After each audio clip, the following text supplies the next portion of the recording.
L'avant-projet de budget de l'État exercice 2025 a été adopté ce jour en Conseil des ministres. L'innovation majeure dans le processus a été l'arbitrage effectué par le chef de l'État. Chaque ministre et son équipe ont été reçus dans le but de recentrer les prévisions sur les priorités. Les détails avec Wendiam Achille Kaboré. L'avant-projet de budget de l'État, exercice 2025, adopté par le Conseil des ministres de ce mercredi 13 novembre 2024. Ce budget est arrêté en recettes à 3 193 milliards de francs CFA et en dépenses à 3 593 milliards. La transition a prévu 4 piliers importants dans le plan d'action pour la stabilisation et le développement.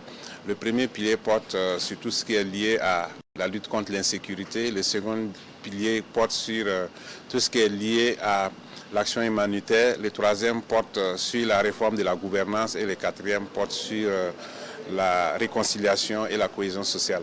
Le projet de budget de 2025 est arrêté en recettes à 3 193 milliards et en dépenses à 3 593 milliards, donc avec un déficit budgétaire de 464 milliards de francs CFA, qui représente 3,2% du produit intérieur brut. Le fait marquant dans le processus d'élaboration et d'adoption de l'avant-projet de budget est l'arbitrage réalisé par le président du Faso, qui a reçu chaque ministre et son équipe dans le but de recentrer les prévisions budgétaires sur les priorités du moment. Cela a permis effectivement de réduire le déficit qui était de 3,7%, donc qui a été ramené à 3,2%, donc très proche de la norme UEMOA qui est de 3%. Et tous ces efforts qui ont été fournis ont permis, bien sûr, de réorienter un certain nombre de dépenses qui étaient engagées pour le fonctionnement vers les secteurs sociaux. Ce projet de budget, après son adoption par l'Assemblée législative de transition, va permettre d'améliorer en 2025 tous les indicateurs en matière de gouvernance, d'infrastructures et de secteurs sociaux, affirme le ministre en charge de l'économie et des finances.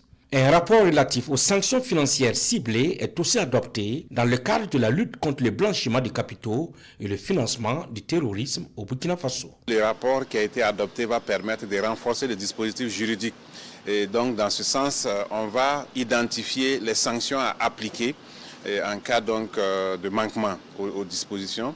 Et également, les quantums des astreintes et autres ont été fixés. Tout cela va permettre de renforcer les dispositifs juridiques de lutte contre le blanchiment des capitaux et le financement du terrorisme et accompagner les efforts du gouvernement pour sortir de la liste grise du GAFI. Depuis 2021, le Burkina Faso est sur la liste grise du groupe d'action financière GAFI et le pays s'est engagé à résoudre les défaillances stratégiques identifiées dans les délais convenus.